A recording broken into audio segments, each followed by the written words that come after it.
जय हिंद दोस्तों, कैसे आप सभी। उम्मीद करता हूं कि सारे फिट और हेल्दी होंगे। और मैं चंदन कुमार उपाध्याय अपने YouTube चैनल पर सीके उपाध्याय @भारत ब्लॉग के एक नए ब्लॉग में आप सभी का हार्दिक स्वागत एवं अभिनंदन करता हूं। आज कुल्लू में हम लोगों की यात्रा मणिकर्ण के लिए होने वाली है। मणिकर्ण अपने पौराणिक गाथाओं के लिए, कथाओं के लिए बहुत ही प्रसिद्ध है।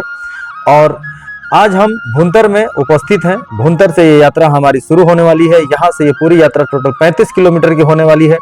पूरी यात्रा में आपने बने रहना है और बहुत ही शानदार और ये जबरदस्त आज का ये ब्लॉग होने वाला है। आप सभी से निवेदन है कि अभी तक आपने चैनल को सब्सक्राइब नहीं किया है तो प्लीज सब्सक्राइब कर दीजिए। और अभी हम लोग भुंतर, जैसा कि आप देख रहे हैं कि ये पार्वती नदी के किनारे ये बसा हुआ ये शहर है और हम आपको लेकर चलेंगे सीधे मणिकर्ण की ओर। मणिकर्ण की क्या मान्यताएं हैं वो हम आपको पूरे ब्लॉग में बताएंगे। किस तरीके से आप यहाँ पर पहुँच सकते हैं, कैसे आप अपनी ये यात्रा कर सकते हैं और बहुत ही शानदार जबरदस्त होने वाला है। बने रहिएगा, मिलते हैं आपसे सीधे मणिकर्ण में। तब तक के लिए धन्यवाद। जय हिंद।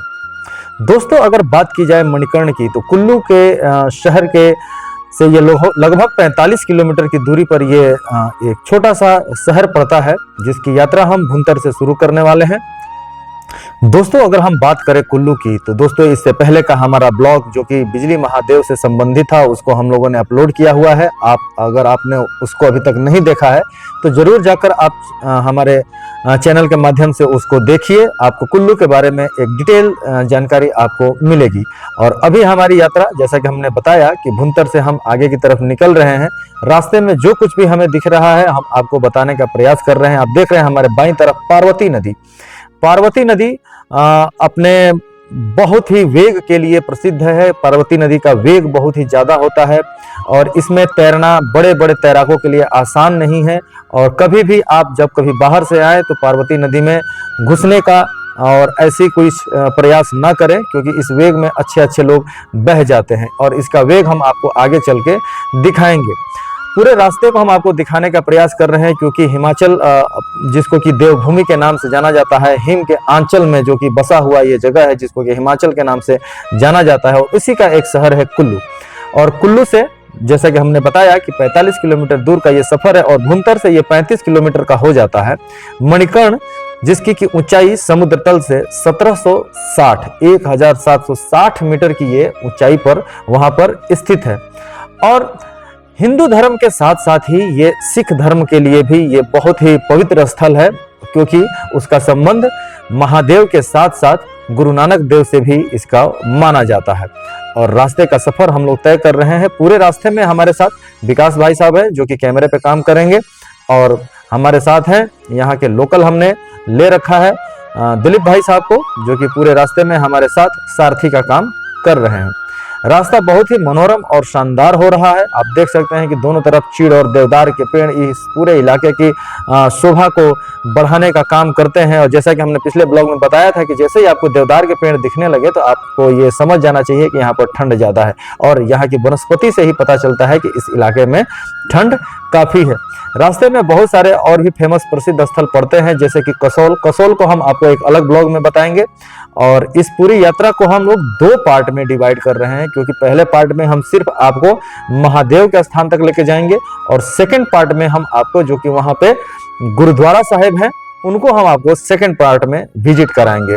तो दोस्तों, आपने बने रहना है। चैनल को आपने सब्सक्राइब नहीं किया है तो जरूर सब्सक्राइब कर दीजिए और शेयर किया करिए, लाइक किया करिए। बहुत ही ज़्यादा मोटिवेशन की ज़रूरत है। आपको पता है कि इस ब्लॉग को बनाने में कितनी सारी मेहनत करनी पड़ती है, कितने सारे समय जतन यहाँ पर इकट्ठे करने पड़ते हैं। और आप देख सकते हैं ये पूरे हिमाचल का व्यू, कितने शानदार पहाड़ियों के बीच में बसे हुए ये गाँव, ये शहर, जो कि ऐसे ही इसको स्वर्ग या देवभूमि का दर्जा प्राप्त नहीं है। जरूर इसके अंदर कुछ ऐसी बात है, ऐसी कुछ खास है जिसकी वजह से यह स्वर्ग भूमि या देवभूमि के नाम से इसको जाना जाता है। दोस्तों, अगर मणिकर्ण के शाब्दिक अर्थ की बात की जाए तो मणिकर्ण का मतलब होता है कान की बाली। पौराणिक कथाओं में एक ऐसी किंवदंती कहानी है कि भगवान शिव और मां पार्वती ने लगभग यहाँ पर 1100 वर्ष यहाँ पर उन्होंने तपस्या करने के बाद इस जगह को अपने निवास स्थान के रूप में चुना था। ऐसी मान्यता है कि बताया जाता है कि मां पार्वती के कान की बाली एक बार स्नान करते हुए या पार्वती नदी में जल क्रीड़ा करते समय वो कान की बाली खो गई थी। और जब महादेव को ये बात पता चली तो महादेव ने अपने जो कि उनके दास थे उन लोगों से कहा कि इसका जाके पता लगाया जाए, और वो उसको पता लगाने में सक्षम नहीं हुए। तो गुस्से में महादेव की तीसरी आंख खुलती है और वहां से नैना देवी प्रकट होती हैं, और नैना देवी बताती हैं कि जो वो मणि है, जो कान की बाली है, वो सीधे पाताल लोक में जा चुकी है और शेषनाग के पास जा चुकी है। शेषनाग से जब उस कान की बाली के लिए निवेदन किया जाता है कि आप इसको माँ पार्वती का है और इसे सौंप दे, तो उन्होंने जोर से फुफकार मारते हुए उन्होंने उस बाली को बाहर की तरफ फेंका था।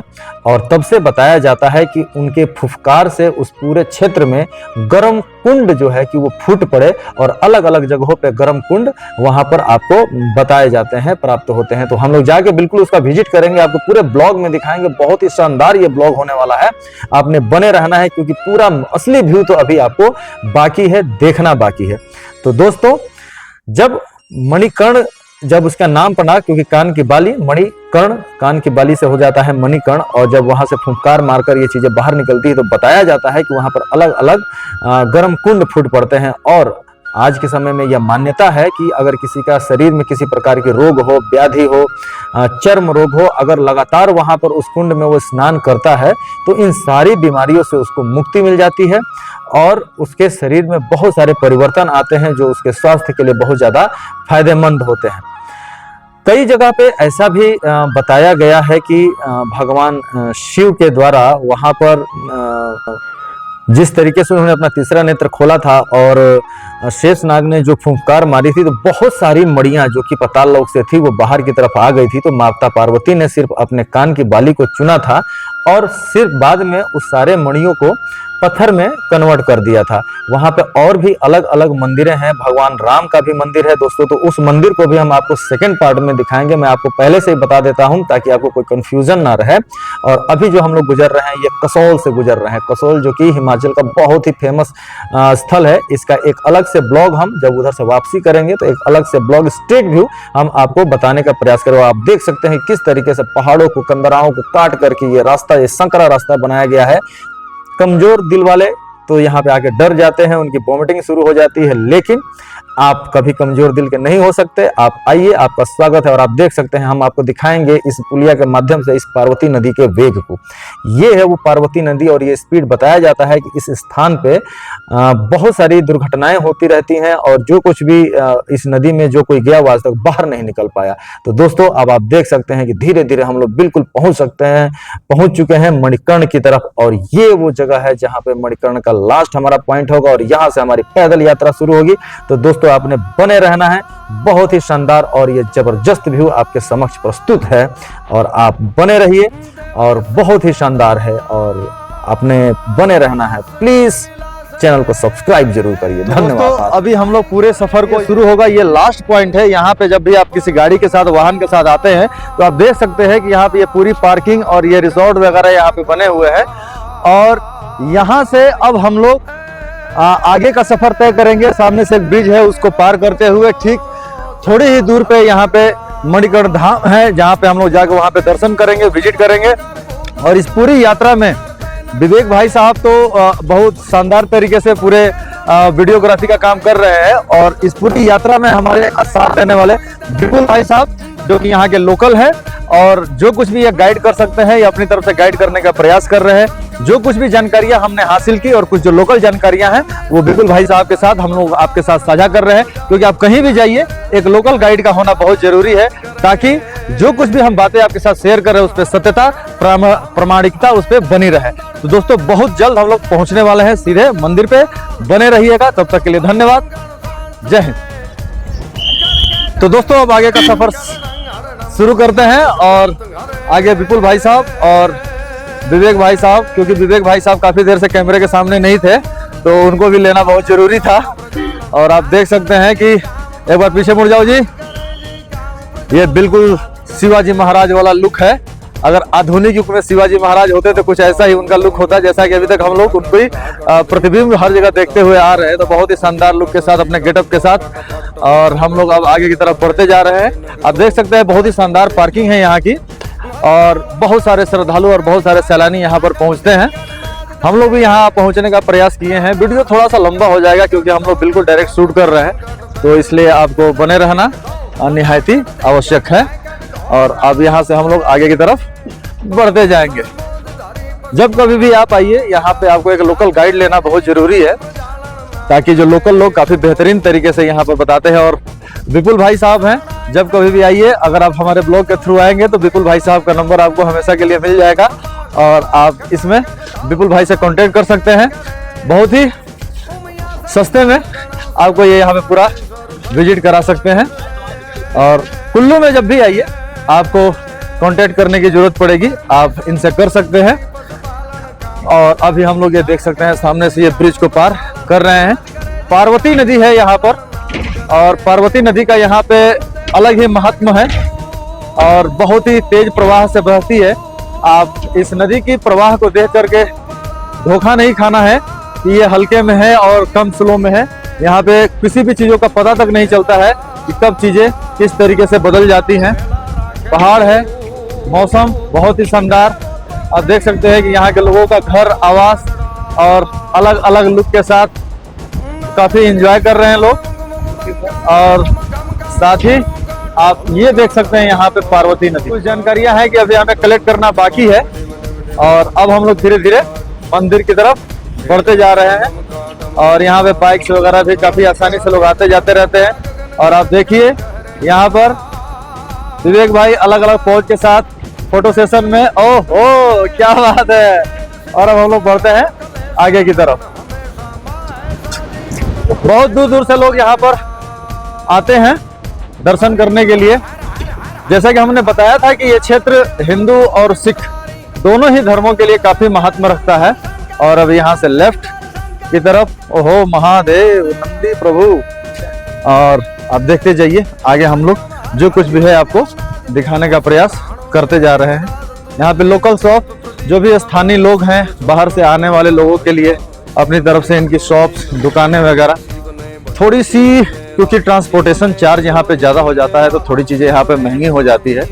और मैक्सिमम चीज़ें यहाँ पे हैंडमेड होती हैं, क्योंकि यहाँ का कुछ कल्चर है, जैसे कि लोग यहाँ पे काफ़ी चीज़ें अपने हाथों से बनाते हैं। और जो चीज़ें नीचे से आती हैं उनका थोड़ा सा रेट बढ़ जाता है, क्योंकि ट्रांसपोर्टेशन चार्ज यहाँ पे थोड़ा ज़्यादा होने की वजह से चार्ज बढ़ जाते हैं। तो दोस्तों हमने बात किया अभी तक, और आप देख सकते क्या शानदार व्यू है और कितने खूबसूरत खूबसूरत लोग बड़े दूर दूर से यहाँ पर आते हैं। और ये वो गलियां हैं जिसकी दोनों तरफ ये यहाँ के लोकल के लोगों के द्वारा शॉप्स लगाई गई हैं। बहुत ही बेहतरीन और खूबसूरत है। आप जब कभी भी आइए या इसको मिस ना करिए, यहाँ पर जरूर विजिट करिए। और देखिए हम पहुँच चुके हैं, और ठीक अब हमारे आप राइट साइड में देखेंगे ये भगवान राम को समर्पित ये मंदिर है। इसको हम अगले पार्ट में कवर करेंगे। और अब हम निकलते हैं आगे की तरफ। बहुत दूर दूर से सैलानी आते हैं, लोगों की आस्था। और ये मां नैना देवी का ये मंदिर है। और अब हम आगे की तरफ बढ़ रहे हैं। एक बार फिर से हम गलियों से गुजरते हुए जैसे ही हम मंदिर की तरफ पहुंचते हैं, और वहां का जो एक पॉजिटिव एनर्जी है, उस एनर्जी को फील किया जा सकता है। आपके अंदर एक अलग ही ऊर्जा का संचार कर देता है। तो दोस्तों आपको ब्लॉग के माध्यम से हम वो एनर्जी आप तक पहुंचाने का प्रयास कर रहे हैं। उम्मीद करते हैं कि आपको ये ऊर्जा और ये भाव आप तक पहुंच रहा होगा। बहुत मेहनत की जा रही है दोस्तों। आपको जैसा कि पता है कि अलग अलग क्षेत्रों में हमारी ड्यूटियां लगती रहती है। हम जहां जाते हैं उसको हम कवर करने का प्रयास करते हैं। और हम पहुंच चुके हैं सीधा उस मणिकर्ण धाम के ऊपर, और आपको हम ले चलते हैं नीचे की तरफ। और आप देख सकते हैं कि यहाँ से वो भाप वो महसूस कर रहे होंगे आप कि किस तरीके से यहाँ के जो गर्म कुंड हैं वो भाप की तरफ बन के बाहर की तरफ निकल रहे हैं। आप देख सकते हैं लोगों की आस्था है, यहाँ पर लोग आते हैं। और अलग अलग पोटलियों में आप देख सकते हैं कि कपड़े की पोटलियों में अनाज को, चावल को रख करके इसमें पकाया जाता है। और इसको लोग, इसका टेम्परेचर 80-90 डिग्री तक का इसका टेम्परेचर हो जाता है भाप का। और लोग यहाँ से इसको पकाते हैं और उसको फिर प्रसाद के रूप में यहाँ पर ग्रहण किया जाता है। मान्यता ये भी है कि जो कोई नया जोड़ा जिसकी नई नई शादी हुई है, अगर वहां पे आके साथ में मिल करके यहाँ पर भोजन पकाता है इस जल में, क्योंकि ये जल इतना इसका टेम्परेचर है कि किसी भी चीज को पकाने की समर्थ रखता है, और आप इसके भाप से आप इस चीज को महसूस कर सकते हैं। तो अगर जोड़ा यहाँ पर आकर पकाता है तो उसका आगे का वैवाहिक जीवन बहुत ही शानदार तरीके से उज्जवल भविष्य के साथ, महादेव की कृपा, माँ पार्वती की कृपा के साथ उनका बहुत ही शानदार उनका ये सफर जीवन का रहता है। तो दोस्तों, ये थोड़ा सा हम व्यू आपको दिखाने के साथ ही हम सीधे मंदिर के अंदर प्रवेश करेंगे, और आप देख सकते हैं मैं थोड़ा सा आगे की तरफ जा रहा हूं, और प्रभु महानंदी से कुछ निवेदन है और आप सभी भी करिए। और जो कुछ भी होता है, ये मैसेंजर हैं जो कि आपके मैसेज को महादेव तक पहुंचाने का काम करते हैं। और आप जैसे ही आप इस मंदिर में पहुंचते हैं, मंदिर में पहुंचने के साथ यहाँ के पुजारी के द्वारा आपको सर्वप्रथम यहाँ पर तिलक लगाया जाता है, और उसके बाद आपको प्रसाद दिया जाता है। प्रसाद जो है कि पूरी तरीके से बना हुआ होता है इसी कुंड के जल से। यहाँ पे किसी प्रकार की चूल्हे जलाने की आवश्यकता नहीं होती है। और एक आप बाहर का व्यू देखिए, नंदी किस तरीके से गर्व के साथ यहाँ पर महादेव की सेवा में तैनात हैं। और इसके बाद बहुत सारे श्रद्धालु आप देख सकते हैं कि बड़े बुजुर्ग, बच्चे, हर उम्र के लोग, और स्पेशली यहाँ पर हिंदू और सिख धर्म का जो है कि सबसे बड़ा यहाँ पर अध्यात्म का दृष्टि से लोग यहाँ पर पहुँचते हैं, सेवा की दृष्टि से यहाँ पहुँचते हैं, दर्शन की दृष्टि से पहुँचते हैं। और आपको हम एक और व्यू आपको दिखाने वाले हैं, आप देखिएगा कि किस तरीके से यहाँ पर आप देख सकते हैं कि श्रीमती प्रतिभा सिंह जी के माननीय सांसद लोकसभा के द्वारा इस चीज़ का जीर्णोद्धार या स्थापना की गई थी। और आप देख सकते हैं मंदिर के पुजारी, हर मंदिर के पुजारी को आपने देखा होगा, लेकिन देखिए यहाँ के पुजारी की वेशभूषा, यहाँ की लोकल ये जो कैप है, ये यहाँ के लोकल कुल्लू की ये कैप है। और आप देख सकते हैं कि स्विमिंग पूल टाइप का दिख रहा है, लेकिन ये पूल नहीं है, ये कुंड है। और इस कुंड में बिल्कुल गुनगुना पानी है, और यहाँ पे लोग आते हैं, नहाते हैं, स्नान करते हैं। और साथ ही साथ हम थोड़े से आगे की तरफ बढ़ रहे हैं कि आपको दिखाना जरूरी है कि देख सकते हैं कि ये पार्वती नदी कितनी वेग से आपके बगल से यहाँ पे बह रही है, जिसका पानी बिल्कुल ठंडा है। मतलब कि हाथ लगाते ऐसा लगता है कि इतनी ठंडा पानी कैसे हो सकता है। हालांकि हो सकता है क्योंकि ये हिमालय से निकल के आ रही हैं, और पार्वती को हिमालय की पुत्री कहा गया है। और साथ में महादेव के साथ जुड़ने से इनको माँ का भी दर्जा प्राप्त है, और माँ तो है ही है वो। और साथ में हम देखिए वो गुरुद्वारा साहिब आपको दिख रहे हैं, जिनको हम आपको अगले ब्लॉग में कवर करेंगे। आप देखिए कि ठीक पार्वती नदी के जस्ट बगल से ही आप देख सकते हैं कैसे भाप उठ रहा है, कदमों की भी दूरियां नहीं है, और ये चमत्कारिक स्थल आपको यहाँ पर दिखता है। एक हमने हाफ परिक्रमा किया, जैसे बताया जाता है कि महादेव की परिक्रमा कभी पूरी नहीं की जानी चाहिए, तो हम लोगों ने भी हाफ सर्कल लगाया। और आप देख सकते हैं कि विवेक भाई साहब आप एक बार वो दर्शन के लिए आए हैं, अभी तक वो कैमरे के नज़र से छुपे हुए थे, क्योंकि बीच में कभी वो कैमरा हैंडल कर रहे हैं, कभी मैं कैमरा हैंडल कर रहा हूं, और ये हम आपको दिखाने का प्रयास कर रहे हैं। तो दोस्तों, उम्मीद करते हैं कि आपको ये ब्लॉग बहुत पसंद आया होगा, और गुरुद्वारा साहिब को हम आपको अगले ब्लॉग में शूट करेंगे, क्योंकि आपको पता है कि ये वीडियो बहुत लंबी हो जाएगी, जिसकी वजह से आप भी बोर फील करेंगे। और ये देखिए, ये है वो चमत्कार, एक तरफ पूरा शीतल जल और दूसरी तरफ से गर्म कुंड।